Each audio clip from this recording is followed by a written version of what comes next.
আমার গরুর মাংসের কালার দেখে আর আমার গরুর মাংসের রান্না দেখে আমি নিজেই তো পুরা ফিদা। তো চলেন দেখি কিভাবে রান্না করলাম। প্রথমে আমি এখানে বেশি বেশি করে পেঁয়াজ কুচি দিয়েছি, কিছুটা মোটা করে দিয়েছি, কিছুটা চিকন করে দিয়েছি। কারণ যেটা চিকন করে দিয়েছি সেটা যাচ্ছিল মিশে যেতে, আর যেটা মোটা করে দিয়েছি সেটা যেন গলে না যায়। তো তারপরে আমি এখানে বেশি বেশি করে মরিচের গুঁড়ো দিয়েছি আর অল্প করে হলুদের গুঁড়ো দিয়েছি।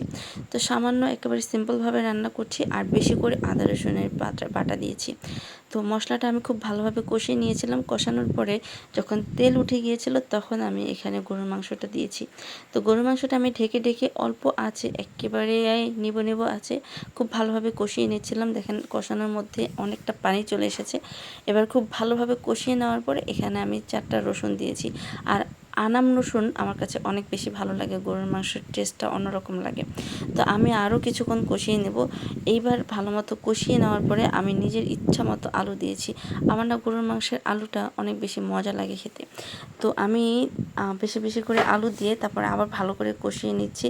কষানো হয়ে গেলে আমি এখানে গরম পানি অ্যাড করে দেবো। চেষ্টা করবেন গরুর মাংসের গরম পানিটাই দেওয়ার জন্য। তো যাই হোক, গরম পানিটা দেওয়ার পরে এবার আমি আবার নেড়ে চেড়ে দিচ্ছি। একটু সময় নিয়ে রান্না করলে গরুর মাংসটা কিন্তু অনেক বেশি সফট হয় খেতে। তো পর্যাপ্ত পরিমাণের ঝোল যখন কমে গিয়েছে তখন আমি এখানে জিরা গুঁড়ো আর ধনিয়া গুঁড়ো দিয়ে দিয়েছি। আমার কাছে এই ধনিয়া গুঁড়া জিরা গুঁড়োটা অনেক বেশি ভালো লাগে, মাংসের মধ্যে দিলে খুব মজা লাগে খেতে। তো এবার আমি নেড়ে চেড়ে দিলাম মাংসটার সাথে মিশে দেওয়ার জন্য। তারপর আমি লাস্ট স্টেপে ঢেকে দিচ্ছি। এই তো দেখেন কালার, মাশাআল্লাহ, খেতে অনেক বেশি মজার ছিল।